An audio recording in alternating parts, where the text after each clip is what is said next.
Fuzzballs, a horizon made of microstructure. While the AMPS fuse burned, string theorists walked up with a different kind of match. They didn't try to keep the horizon smooth, they replaced it. In the Fuzzball proposal, a black hole isn't an empty interior wrapped by a featureless horizon. It's a quantum star made of strings and brains, swollen to roughly the horizon's size. No inside in the classical sense. No silent doorway. Just microstructure all the way out. Here's why that matters. The firewall argument starts by assuming a local vacuum at the horizon so that outgoing modes pair with interior partners. Fuzzballs deny that vacuum from the start. If there's structure at the would-be horizon, there's nothing to pair with behind it. The entanglement that creates the smoothness never forms. You don't have to cut a seam if you never sewed it that way. Action, not slogans. In certain supersymmetric settings where calculations are tractable, string theory can count the exact microstates of a black hole and match the Bekenstein-Hawking entropy. Then, rather than a single geometry with a clean horizon, you get an enormous space of horizon-scale configurations, each a different arrangement of strings and brains. The black hole we draw in textbooks is a coarse average. Pick one microstate, and the geometry caps off before any horizon forms. It's like walking down a tunnel that narrows into intricate latticework, instead of opening into a cavern. Stakes for information are immediate. If the horizon is microstructure, infalling matter doesn't disappear behind an idealized boundary. It interacts with the fuzzball surface, transfers its details into those degrees of freedom, and later radiation can, in principle, reflect those details, non-thermal at fine scales, thermal only in a coarse sense. Unitarity survives without needing replica wormholes to salvage the entropy curve. The mechanism sits where the action is, at the edge. A micro-story from this camp. A theorist toggles between two plots, one counting microstates in a protected supersymmetric case, one showing the area law. The numbers line up. They lean back, grin, then frown. Great, but where's the astrophysical black hole? The room goes quiet because that's the challenge. Most fuzzball constructions live in special corners of string theory with high symmetry and BPS protection. Translating that confidence to the messy, rotating, neutral giants in the sky is work still in progress. Meanwhile, something else was happening in the fuzzball narrative: leakage without drama at a distance. The proposal doesn't require violent fireworks for distant observers. Hawking-like radiation still emerges with an almost thermal spectrum, but with subtle, state-dependent deviations that carry information. The difference is microscopic and spread across many quanta. To most instruments, it looks like heat. To an ideal decoder with all of it, it's a message. And what about the person who falls? This is where fuzzballs and firewalls part company. Firewalls say the infaller hits high-energy quanta at the horizon because entanglement got cut. Fuzzballs say the infaller meets structure because there was never a vacuum there. The energy scale of that encounter depends on the microstate and the infaller's probe. Some advocates argue that for coarse, low-energy probes, certain correlators reproduce fuzzball complementarity, a kind of effective smoothness over short times and distances, enough to mimic no drama for a while. But for fine-grained questions, the structure shows through. It isn't free fall forever. It's a soft landing on a quantum mattress that eventually pushes back. Critics push on two fronts. First, can fuzzballs reproduce the astrophysical signals we actually measure, ringtones, shadows, accretion disk spectra, without obvious deviations? If the surface sits where the horizon would be, echoes or reflections might appear in gravitational waves. So far, searches haven't found robust, widely accepted echo signatures tied to horizon-scale surfaces. Second, even if the microstates exist in protected models, do generic, non-supersymmetric black holes share the same horizonless cap? This is an open door, not a settled hallway. Impact on the big argument is clear.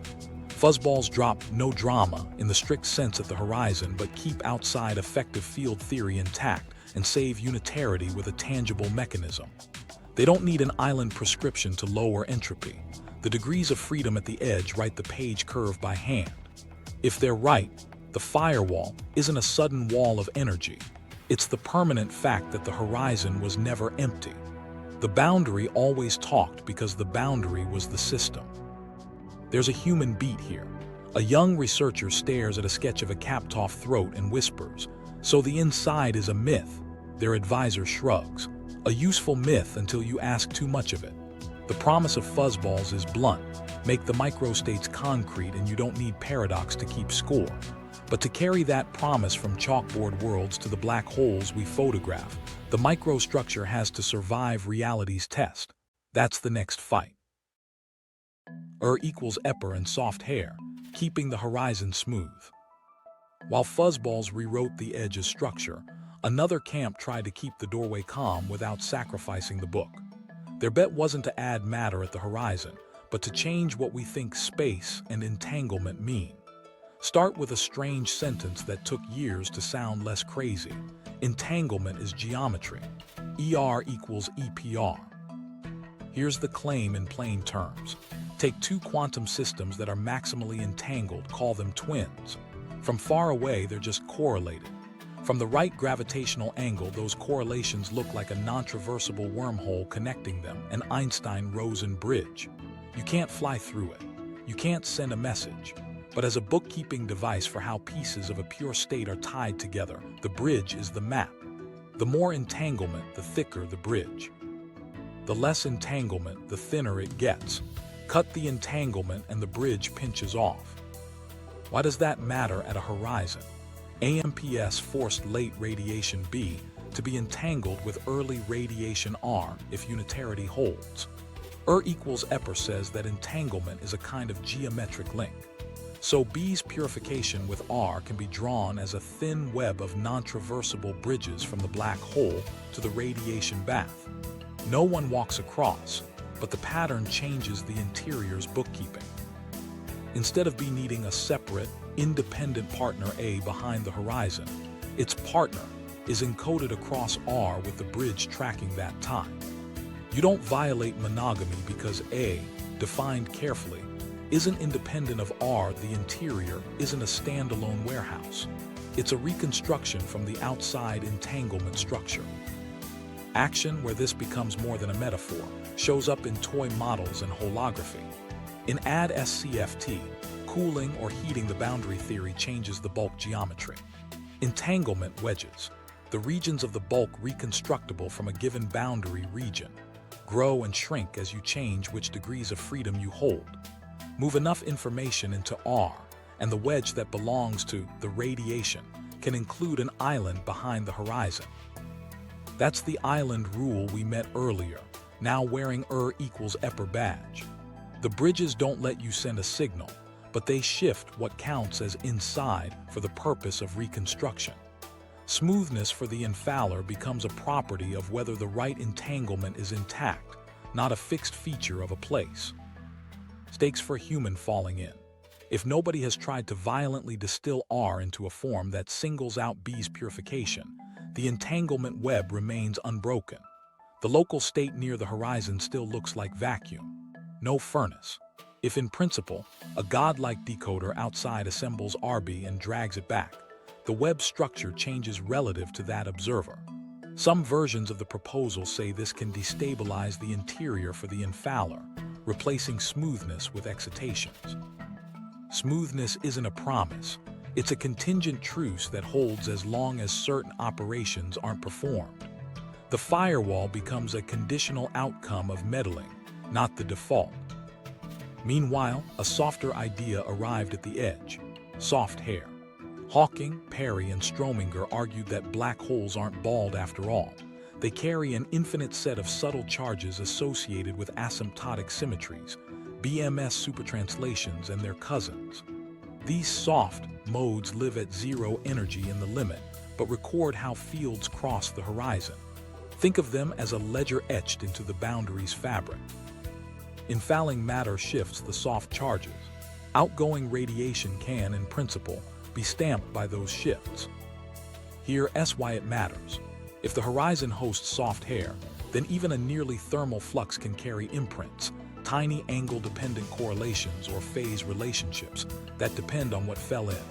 No need for violent departures from effective field theory. No need to break no drama. The information isn't in each photon's color. It's in how the whole orchestra plays over time. Soft hair doesn't by itself compute the page curve or solve monogamy. But it widens the menu of degrees of freedom at the edge that can help. Combined with the equals map, the story reads. The boundary keeps records, and the geometry of entanglement knows how to read them. Critics ask for receipts. Can soft hair alone encode enough detail to match the Bekenstein, Hawking entropy, or does it just scratch the surface? Most agree it's not the whole answer. Can equals be made precise beyond slogans? In certain dualities and quantum error-correcting code models, yes. Interior operators can be reconstructed from different boundary regions state-dependently without contradiction, as long as you respect who can compare notes. Push too far and you risk paradoxes. Stay within the code's rules and no drama survives for ordinary infall. A micro-story closes the loop. Two colleagues argue over coffee. So the interior is a code glued together by entanglement and the hair writes what happened. One nods. Then why did we ever think there was a place to fall into? The other smiles. Because for most questions, the code draws a place, until you ask the one that breaks it. Islands and the modern page curve, the interior moves. To see how the code draws a place, and then quietly moves its walls, we follow the islands. Not palm trees, entanglement islands. They enter as a rule for counting what the radiation knows. You fix a time, pick the radiation far away and ask, what bulk region can that radiation reconstruct if you had the ideal decoder? Early on, the answer hugs the outside. Later, after the page time, something flips. The minimal quantum extremal surface slips behind the horizon, and the entanglement wedge of the radiation suddenly includes a chunk that classical intuition called inside. That chunk is the island. Why would bookkeeping reach past a horizon? Because the entropy wants to be as small as the rules allow. The generalized entropy area over 4G plus the quantum field's entropy competes across surfaces. Before the page time, the outside surface wins. After, a surface that wraps the interior lowers the count. When you include it, the radiation's entropy turns down, matching the page curve. It isn't a trick. It's the same logic you use to decide which cut gives the smallest boundary for a soap film, now with quantum terms added. The film jumps to a new frame. Stakes for reality. If the island sits in the radiation's wedge, then what is inside the black hole depends on who holds which quantum. Give me the early radiation and I can, in principle, reconstruct operators that act in the island. Take that radiation away, and the interior I can access shrinks. Interior isn't a fixed room. It's a reconstruction privilege that shifts with entanglement. That sounds abstract until you put a human next to it. An astronaut falling in feels smooth vacuum if the outside world hasn't done the kind of distillation that yanks the relevant entanglement out of reach. If someone has, the reconstruction can fail for them. The interior moves because the code's ownership moved. Action where this gets teeth shows up in solvable models. In two-dimensional gravity coupled to baths, Teitelbaum setups that you can actually compute. Replica wormholes appear in the path integral once the radiation region grows. The dominant saddle that sets the entropy connects copies in just the right way to include an island. You don't draw a firewall, you sum geometries.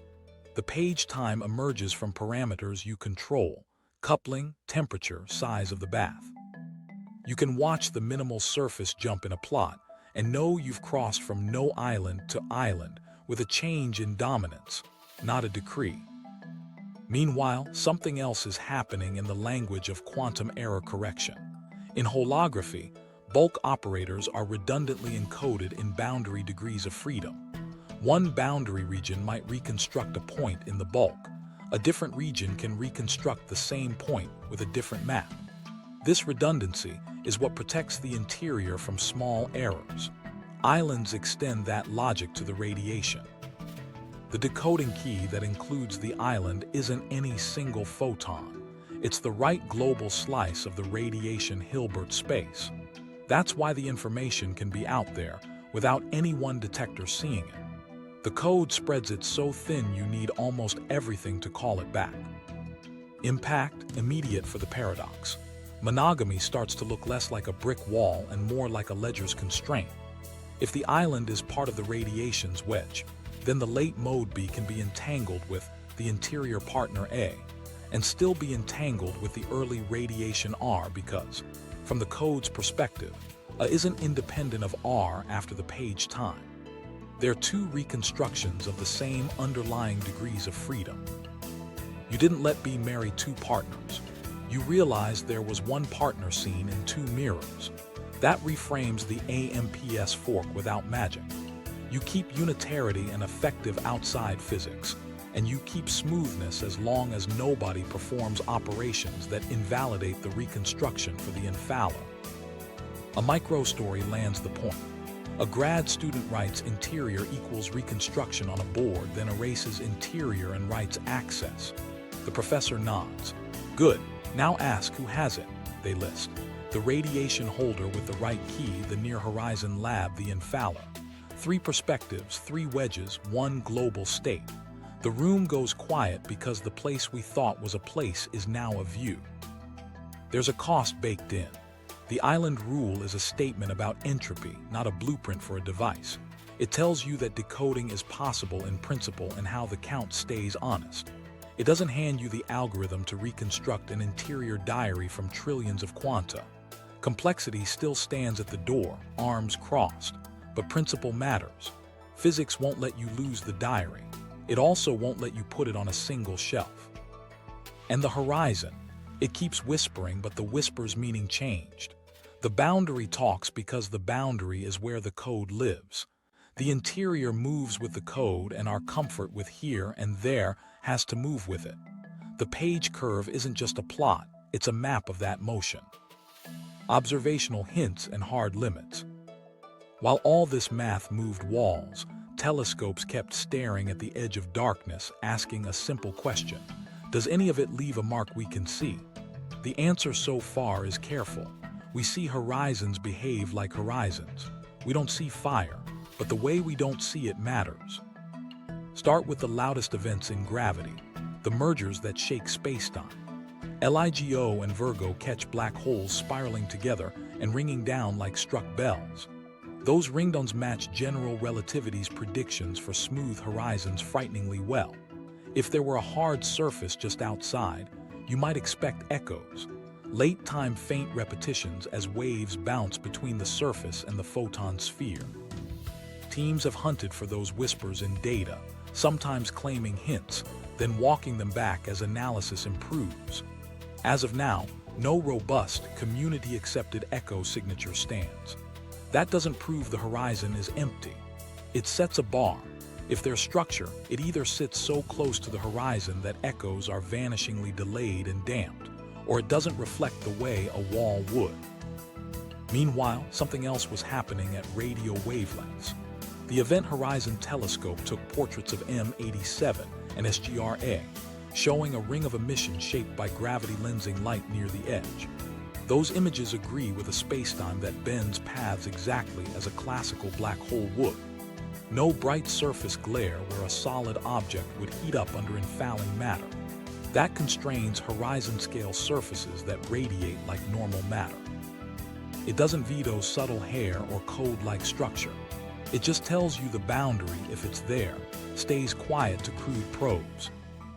Gravitational wave memory arrived as a slower clue. After a burst passes, spacetime doesn't quite snap back. It keeps a tiny offset, a permanent record. Simulations include that now, and detectors chase it at the edge of sensitivity.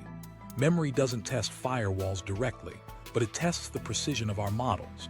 The closer those models hold, the less room there is for wild departures outside the horizon. The paradox has to live at scales our instruments don't yet touch. Microstory. A data analyst at 3 in the morning scrolls a residual plot from a merger. No echo bump. They sigh, then smile anyway. Clean ringdom, they mutter. Across the hall, a theorist updates a slide. If echoes exist, their amplitude must be below x. The distance between those two sentences is where progress hides. You might ask about Hawking radiation, the glow that started this. For astrophysical black holes, it's hopelessly cold. A solar mass black hole sits at a temperature of nanokelvins.